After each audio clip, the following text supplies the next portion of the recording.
मैं बाइबल के पढ़ने और चर्च की रसूमात और वहां होने वाली इसी तरह की दीगर सरगर्मियों में शामिल था। 12 साल की उम्र में मुझे पहली बाइबल मिली थी और जब मैं टीनेज में आया तो हालात बदल गए। मैंने अपने कीदे पर इतराज शुरू कर दिया। ओके, वाओ, ये लोग वो नहीं जिसका ये दावा करते हैं।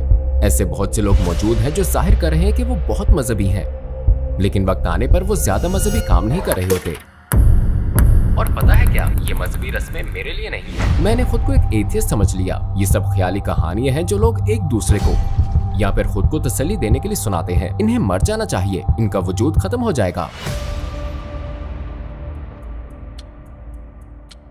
अस्सलामुअलैकुम ब्रदर टॉम, हमारी दावत कबूल करने का शुक्रिया। आपको अपने साथ देखकर हमें बहुत खुशी है। मेरा पहला सवाल यह है कि टॉम फकीनी कौन है? अस्सलामुअलैकुम व रहमतुल्लाह। मुझे इनवाइट करने का बहुत शुक्रिया। मेरा ताल्लुक new Jersey, United states of America से है। मैं एक इटालियन अमेरिकन फैमिली में पैदा हुआ। मेरी उम्र 33 साल है और मेरी परवरिश ईसाई घराने में हुई। मैंने 2010 में इस्लाम कबूल किया, 2015 में इस्लामी इल्म हासिल करने मदीने गया और 2020 में मेरी वापसी हुई और अब मैं अपस्टेट न्यूयॉर्क में यूटिका के शहर में इमाम हूँ। अकीदे के लिहाज से आपकी जिंदगी कैसी थी? आपका किस पर ईमान था? मेरी परवरिश ईसाई के तौर पर ईसाइयत के 2 फिरकों के दरमियान हुई। मेरी वालिदा प्रोटेस्टेंट बल्कि एक प्रेस्बिटेरियन थी और मेरे वालिद कैथोलिक फैमिली से थे, लेकिन वो अमली ईसाई नहीं थे। चूंकि मेरे वालिद कभी हमें इज्तिमा या चर्च लेकर नहीं गए, तो मेरी वालिदा ने ये जिम्मेदारी ली। उनमें इस हवाले से बड़ा जज्बा था। वो हर इतवार को हमें चर्च ले जाती और मैं भी खासा पुरजोश था। मैं पहली कतार में बैठने पर इसरार करता था। मैं बाइबल के पढ़ने और चर्च की रसूमात और वहाँ होने वाली इसी तरह की दीगर सरगर्मियों में शामिल था। मुझे याद है 12 साल की उम्र में मुझे पहली बाइबल मिली थी और मैंने इसे शुरू से आखिर तक कई मर्तबा पढ़ने की कोशिश की थी। अगरचे मैं कभी कामयाब नहीं हुआ, लेकिन कोशिश करता रहा। तो मैं बचपन से अपने मजहब का बहुत ख्याल करता था और जब मैं टीनेज में आया तो बहुत सी वजूहात की बिना पर हालात बदल गए। मैंने अपने अकीदे पर इतराज शुरू कर दिया। वो कौन सी वजूहात थी जिनके बायस आपने अपने अकीदे पर इतराज शुरू किया? वो कुछ सियासी मामलात थे और कुछ नजरियाती भी जो मुझसे मेल नहीं खाते थे। शायद मेरा तजर्बा कम से कम यूनाइटेड स्टेट्स के बहुत से लोगों जैसा है। आखिर ये क्या है कि एक तरफ हम खड़े होकर ईमान की बातें करते हैं, रसूलों का अकीदा या नाइसीन अकीदा दोहराते हैं और असल जिंदगी में अपने अमल और अपने मजहब से जुड़े नहीं रहते। दोनों बिल्कुल मुख्तलिफ बातें हैं, है ना? तो मुझे याद नहीं कि जिंदगी में एक बार भी मैंने यीशु मसीह की इबादत की हो। हालांकि मैं जानता हूं कि लोग ऐसा करते हैं। यीशु मसीह का खुदा होना मेरी अकल से बाहर था। हालांकि अगर आप मुझसे पूछते तो शायद मेरा जवाब होता हाँ, यही सही जवाब है, क्योंकि हमें यही पढ़ाया गया था। लेकिन ऐसा नहीं था कि मैं यीशु मसीह की इबादत करता या उन्हें खुदा समझता। मैं हमेशा खुदा की इबादत करता था, चाहे उस वक्त मैं बाप को ही खुदा क्यों ना समझता हूँ। ठीक, ट्रिनिटी में ईसाई फॉर्मूला जो बताता है वो बिल्कुल भी माकूल बात नहीं है, लेकिन मैंने इस पर ज्यादा नहीं सोचा। इसका आगाज तब हुआ जब मेरे लिए ईसाइयत से दूसरे मसाइल पैदा होना शुरू हुए, जैसे कि सियासी मसाइल और माशरती मसाइल, कि मैंने इन चीजों का जायजा लेना और इन पर सोचना शुरू किया। ठहरो जरा, ये तो बिल्कुल बेतुकी बात है और मेरे ख्याल में इस वजह से ईसाइयत पर मेरा ईमान बिल्कुल कमजोर हो गया, खसूसन जब मुझे शुबा हुआ कि ये शायद इंसानों की लिखी हुई बातें हैं। ये तो गोया 3 और 1 और खुदा और इंसान के दरमियान तवाज़ुन का एक पेचीदा निजाम है। ये मेरे लिए फितरी तसव्वुर नहीं था। वो कौन सी हतमी चीज थी जिसने आपको ईसाइयत छोड़ने पर मजबूर किया? अस्सलामुअलैकुम भाई और बहनों, हमने देखा है कि हमारे 80% नाजरीन बाशुमूल इस वीडियो के ने हमारे चैनल को सब्सक्राइब नहीं किया है। जैसा कि आप जानते हैं, हम एक गैर मुनाफा बख्श तंजीम है और हमने अपनी वीडियोस पर एड्स बंद रखी हैं। लिहाजा हम सिर्फ इसलिए कह रहे हैं ताकि सच्चाई को फैलाया जाए। ये एक छोटा सा अमल लग सकता है, लेकिन इंशाअल्लाह ये बहुत से लोगों के लिए रहनुमाई का जरिया होगा। आइए अब सब्सक्राइब बटन पर क्लिक करें और एक साथ चलें अब्दियत की तरफ। वो कौन सी हतमी चीज थी जिसने आपको ईसाइयत छोड़ने पर मजबूर किया? प्रेस्बिटेरियन चर्च में हर 3 साल में यूथ कॉन्फ्रेंस होती थी। इसे ट्राइनियल कहा जाता था। इसका मकसद ये था कि हर प्रेस्बिटेरियन चर्च में वो अपने इज्तिमा में से एक नौजवान मुंतखब करते और उसे किसी जगह भेज देते थे। मेरे ख्याल में वो पर्ड्यू यूनिवर्सिटी थी, तो मुझे भी इसी तरह के इवेंट में जाने के लिए अपनी चर्च से मुंतखब किया गया। ये हफ्ता इबादत वगैरह के लिए वक्फ होता और आपको कॉलेज की रिहाइशगाह में रहना होता था। गोया एक बड़ा दिलचस्प तजर्बा था, लेकिन जब मैं वहां गया तो शायद मुझे ये तवक्को थी कि ये अरसा ज्यादातर ईमान, खुदा से ताल्लुक और इबादत और इसी तरह की चीजों पर मुश्तमिल होगा। लेकिन दर हकीकत मुझे बहुत मायूसी हुई। वहां बहुत से बुरे काम थे जिनमें दूसरे नौजवान मुब्तिला थे। वो शराब पीते थे, लड़कियां और लड़के आपस में ताल्लुकात वगैरह कायम करते और ऐसे ही दूसरे काम हो रहे होते थे। मैं उस वक्त बहुत मासूम था। मुझे सख्त दचका लगा और शायद इसी चीज के बाद मुझ में कुछ एतराजात उठने शुरू हुए। इसी कॉन्फ्रेंस में एक और बात हुई। ये वो वक्त था जब हमजिन्स प्रस्तों की शादी या हमजिन्स प्रस्त यूनियन की तहरीक यूनाइटेड स्टेट्स में सर उठा रही थी।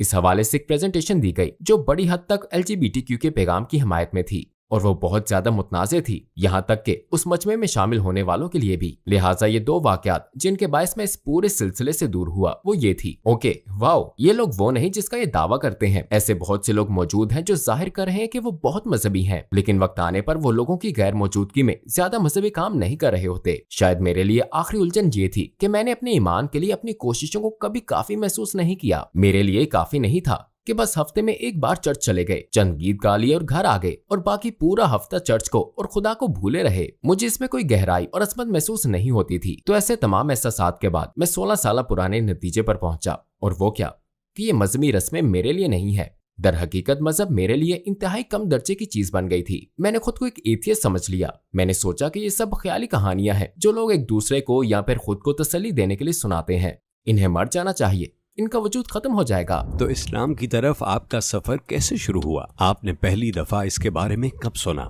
मैंने पहली दफा इस्लाम के बारे में शायद 9/11 से सुना, लेकिन तब मैं मुतासिर नहीं हुआ। हकीकत यही थी। एक बार फिर मैंने मुसलमानों के बारे में एक सियासी जुमरे या आबादी की तरह सोचा, लेकिन कॉलेज जाने तक मैंने इस पर ज्यादा नहीं सोचा कि मुसलमान नुमाया तौर पर किसे मानते हैं। वहाँ दरअसल मेरे एक मुसलमान प्रोफेसर थे जिनसे मैंने पढ़ना शुरू किया। ये मुझ में मौजूद दो दिलचस्पियों के दरमियान एक खुशकुन संगम था। उनमें से एक सियासत थी। फिर इसी से इस दिलचस्पी ने जन्म लिया कि मिडिल ईस्ट और मुस्लिम दुनिया में सियासी जोश या बेशुमार सियासी तहरीकों की सबसे बड़ी वजह क्या थी। तो पॉलिटिकल साइंस और खसूसन इंटरनेशनल रिलेशंस मेरे खास मजमून थे। और दरअसल मेरी एक प्रोफेसर भी थी। वो विजिटिंग प्रोफेसर थी और मराकश की थी। उन्होंने कई कोर्सेज पढ़ाए जो इस्लाम और सियासत के तनाजुर में बेइंतहा दिलचस्प थे। एक क्लास में उन्होंने सिर्फ मैल्कम एक्स, उसके तमाम इंटरव्यूज, तकरीरों, तहरीरों और इसी तरह की चीजों के मुतालिक पढ़ाया, और एक दूसरी क्लास में उन्होंने मुस्लिम ममालिक में फौजी मदाखलत के बारे में पढ़ाया। इस तरह से हम कुछ ऐसे मजामती तहरीकों के मुतालिक पढ़ रहे थे जो वाक़ई हो चुकी थी। मैंने पहली बार गौर किया कि उन लोगों को कौन सी बात जोश दिला रही थी, क्योंकि अगर आपका ताल्लुक वेस्ट से है और आप अमरीकी हैं तो आप सोचते हैं कि हर शख्स आजादी और खुद मुख्तारी पर और ऐसी जमहूरियतों पर यकीन रखता है।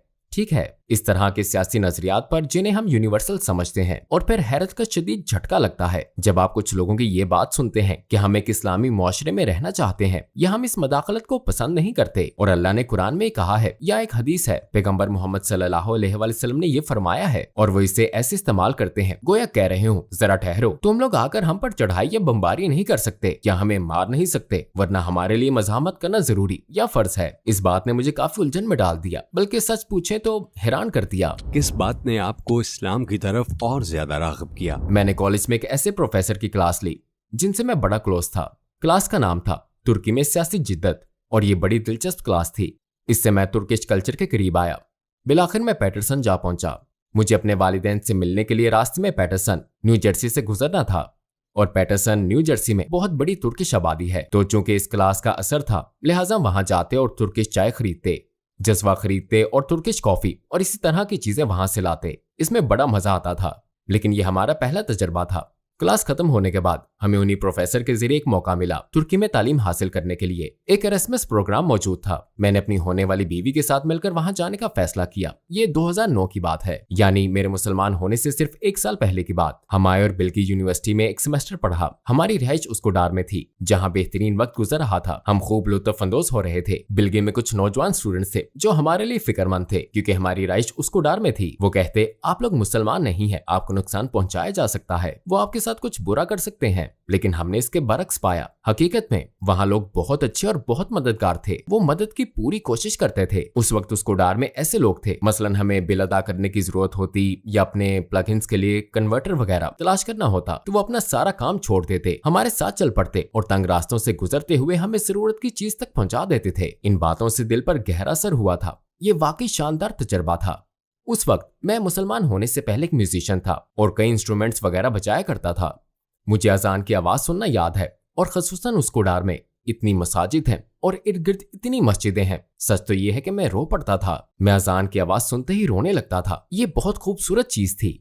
मैं खिड़की खोल देता और सुनता रहता, और मैंने ये टेंशन महसूस की क्योंकि कभी मैं मस्जिद के अंदर जाना चाहता था, लेकिन मुझे बहुत शर्म आती थी और मैं मुसलमान होने या ऐसे किसी काम के लिए तैयार नहीं था। जब पढ़ाई का अरसा खत्म हुआ और हम दोबारा यूनाइटेड स्टेट्स आ गए, तो मैं बहुत करीब आ चुका था। मेरे ख्याल में मुसलमान होने ही वाला था। मैंने मुस्लिम इबादत को आजमाना शुरू किया, नमाज और रोजे को आजमाया। मुझे बहुत अच्छा लगा। किस बात ने आपको यकीन दिलाया कि इस्लाम 100% सच है? मेरे लिए अहम चीज तहरीरों की सच्चाई पर गौर करना था, और ये चीज शुरू से ही मेरे लिए अहम थी। मैं इस हवाले से बहुत फिक्रमंद था। क्या ये वाकई खालिक कायनात ने कहा है? क्या ये वाकई पैगंबर मोहम्मद सल्लल्लाहु अलैहि वसल्लम को दिया गया था? मैं बाइबल में की जाने वाली तब्दीलियों से आगाह था। मैं जानता था कि सैकड़ों सालों में इसमें मुख्तलिफ चीजों का इजाफा और कमी की गई और दोबारा तशरीह की गई है। क्या इस्लाम में भी ऐसा ही हुआ था? और हदीस का क्या मामला है? हम कितने यकीन से कह सकते हैं कि हदीस पैगंबर सल्लल्लाहु अलैहि वसल्लम की अपनी कही हुई बात है? लेकिन जब मैंने इन पर गौर किया तो फौरन ही हकीकत खुल गई। मैं कह उठा, वाओ, यस, ये लोग सच्चाई को इंतहाई संजीदगी से लेते हैं। मेरे ख्याल में आप रवैयों में फर्क का भी पता लगा सकते हैं। अगर आप किसी ईसाई से सच्चाई पर बात करने की कोशिश करें तो वो आपकी तरफ ऐसे देखेगा जैसे आप फ्रेंच बोल रहे हो, जैसे कह रहा हो, ये तुम क्या बातें कर रहे हो। गोया ये चीज उनके रडार पर ही नहीं कि सच्चाई कैसी होती है। हम कैसे जानेंगे?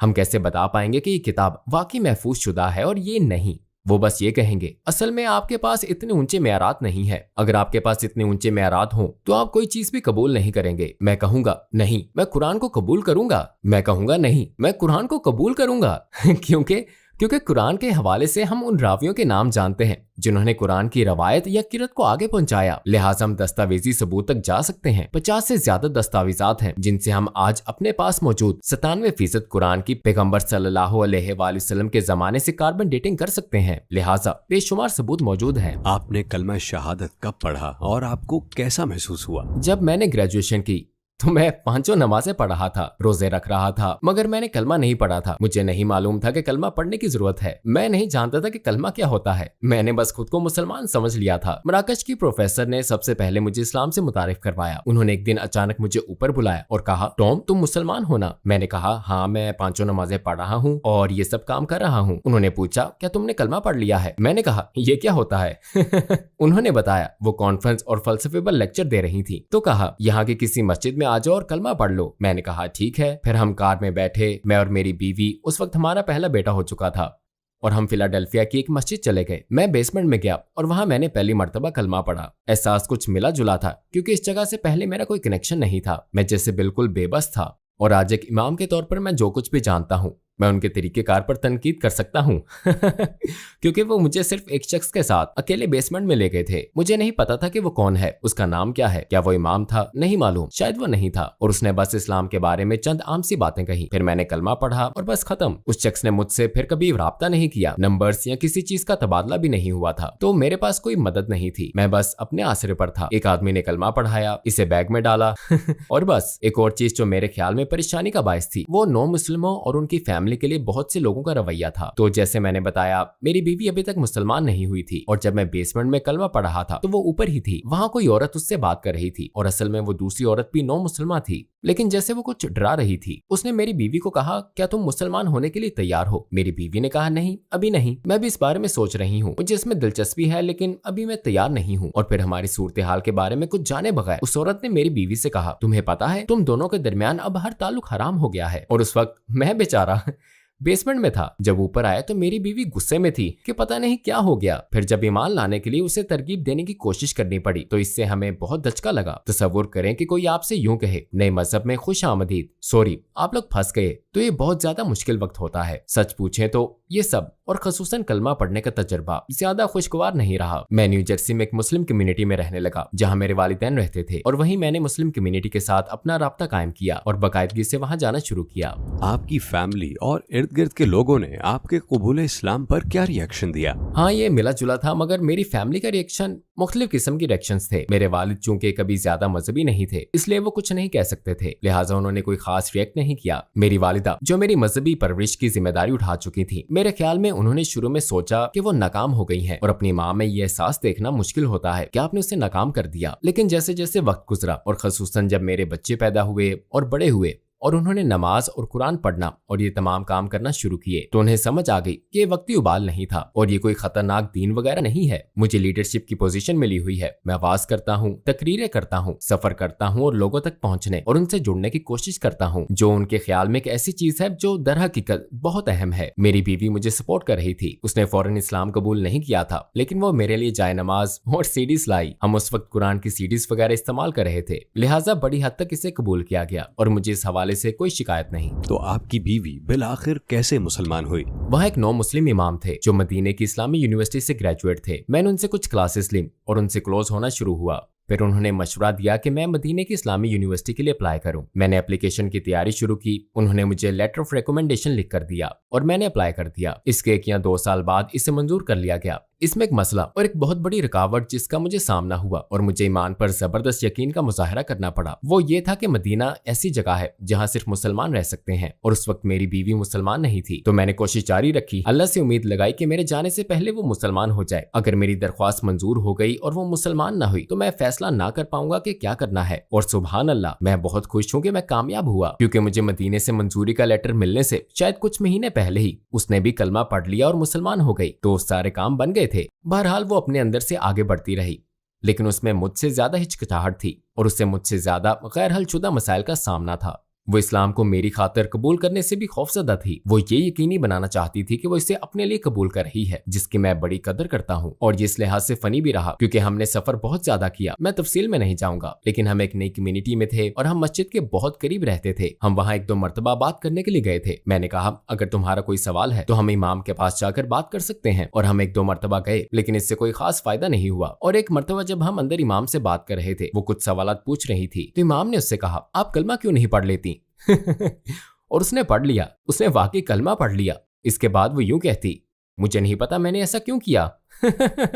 लेकिन फिर उसने ईमान में तरक्की जारी रखी। शुरू में वो कहती, पता नहीं मैंने क्या किया है, लेकिन जैसे जैसे दिन, हफ्ते और महीने गुजरते गए वो इस दिन में बहुत खूबसूरती से ढलती गई और फिर ये एक फितरी चीज बन गई। मुसलमान होने के बाद आपने किन मसाइल का सामना किया? ऐसे बहुत से मौके थे जब मुझे कुछ चीजें छोड़नी पड़ी या मैंने छोड़ने का फैसला किया, और वो शानदार कमाल के फैसले थे। मुसलमान होने के बाद पहली चीज जो मैंने की वो ये थी कि म्यूजिक बजाना छोड़ दिया। इस्लाम से पहले मैं बहुत अच्छा म्यूजिशियन था। शायद ये बड़ा मुश्किल फैसला था या इसमें अगर मगर वाली बात थी, लेकिन मैंने इतना कहा, मैं खुद को जानता हूँ और मुझे पता है कि स्टेज पर होने का एहसास और लोगों के लिए म्यूजिक वगैरह बजाने का एहसास क्या होता है, और मुझे अच्छी तरह मालूम है कि ये रूह के लिए अच्छा नहीं है। मुलाजमत के हवाले से भी कुछ मखसूस चीजें थी। ओके, तो कुछ साल मुझे रेस्टोरेंट्स में काम करना पड़ा। मैं वहाँ काम करने के लिए मौजू नहीं रहा था। मतलब रेस्टोरेंट में शराब और सुअर का गोश्त मिलता था। वहाँ आपके साथ फ्लर्ट करने वाली औरतें थी। वो कभी कभार आपको अपने नंबर वगैरह देती थी और मेरे पास किसी दूसरी जॉब का आसरा नहीं था। लेकिन एक दिन मैंने फैसला किया, मैं ये मुलाजमत जारी नहीं रख सकता और मैंने खुद को 2 हफ्ते का वक्त देने और मुलाजमत छोड़ देने का फैसला किया। अल्लाह ने दूसरा जरिया बना दिया। मुझे किसी ताखीर के बगैर दूसरी जॉब मिल गई। इस्लाम की कौन सी बात आपको सबसे ज्यादा मुतासिर करती है? इस्लाम के हवाले से मुझे मुतासिर करने वाली सबसे अहम बात यह है कि ये मुकम्मल है और इसमें मखसूस बातें हैं। कुरान एक मौजज़ा है। ये उस लिहाज से मुख्तलिफ है कि इंसानी सरगर्मी और जिंदगी के बहुत से मुख्तलिफ पहलुओं और इल्मुल वजूद के मुख्तलिफ शोबों, मौजूदात और गैर मौजूदात पर बात करता है। मेरे ख्याल में कुछ चीजें तर्जुमों से बहुत वाज़े होकर सामने आई जो मेरे सामने पहली मर्तबा बेनकाब हो रही थी। जैसे कोई बात जो खुदा ने खुद समझाती हो, वो आपसे बात कर रहा हो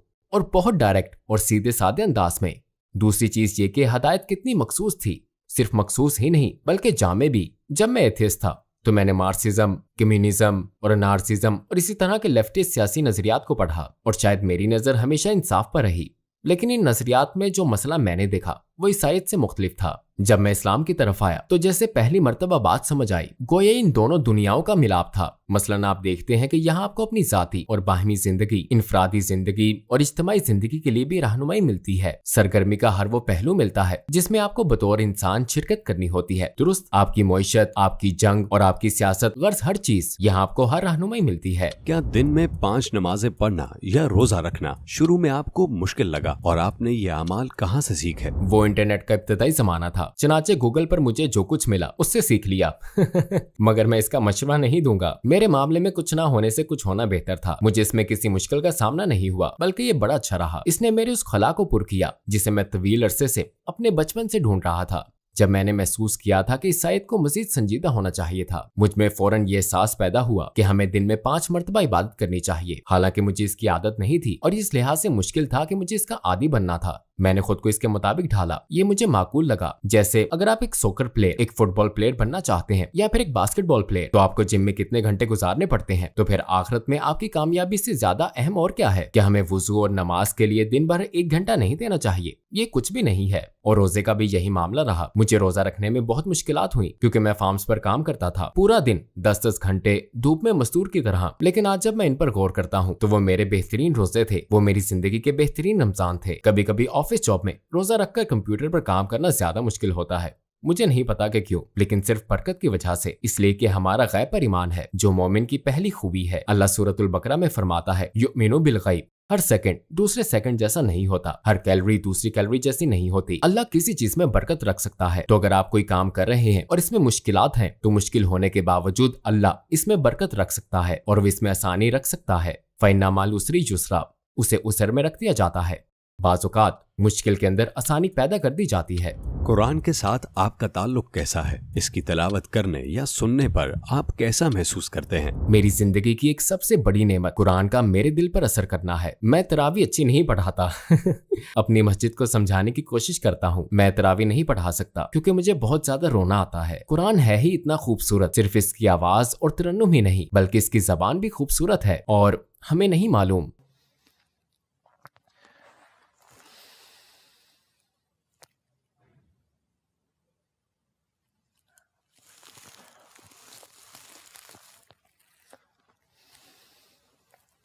इस जिंदगी में हमें नहीं मालूम कि हम मुखलिस हैं या नहीं, लेकिन कुछ खास बातें हैं जिन्हें अल्लाह ने कुरान में कहा है जो हमें उम्मीद दिलाती हैं। और इनमें से एक चीज कुरान का दिल पर असर करना है। अगर आप कुरान सुने और ये आपके दिल पर असर करे तो समझ लें अभी आप जिंदा हैं। आप अभी कौन से प्रोजेक्ट्स कर रहे हैं? मैं कुछ पर काम कर रहा हूँ। यूटिका न्यूयॉर्क में यूटिका मस्जिद का फुल टाइम इमाम हूँ। मैं एक ऑनलाइन हाई स्कूल में मिडिल क्लास के तुलबा को तफसीर भी पढ़ाता हूँ। इसे लेगेसी कहते हैं। तो मैं मिडिल के तुलबा को तफसीर पढ़ाता हूँ। मैं इसी इदारे में हाई स्कूल के तुलबा के लिए मुश्तरका तौर पर इस्लामी तारीख की क्लास लेता हूँ। मैं न्यूयॉर्क में हैमिल्टन कॉलेज नामे एक लिबरल आर्ट्स कॉलेज में पार्ट टाइम मजहबी रहनुमा भी हूँ। हाल ही में मैंने उमर सुलेमान के कायम करदा यकीन इंस्टीट्यूट के साथ रिसर्च फेलोशिप शुरू की है, जहाँ मजहबी और दीगर दोनों तरह के नजरियात समेत जदीद नजरियात पर बात की जाती है। अगर आपको दुनिया के तमाम गैर मुस्लिमों से बात करने का मौका मिले तो आप उन्हें क्या कहना चाहेंगे? मैं कहूँगा कि मजहब की तारीफ सिर्फ और सिर्फ वो है जो खुदा हमसे चाहता है और कुछ नहीं। जो भी खुदा पर ईमान रखता है उसे हर मुमकिन हद तक इस यकीन की जिम्मेदारी लेनी होगी कि खुदा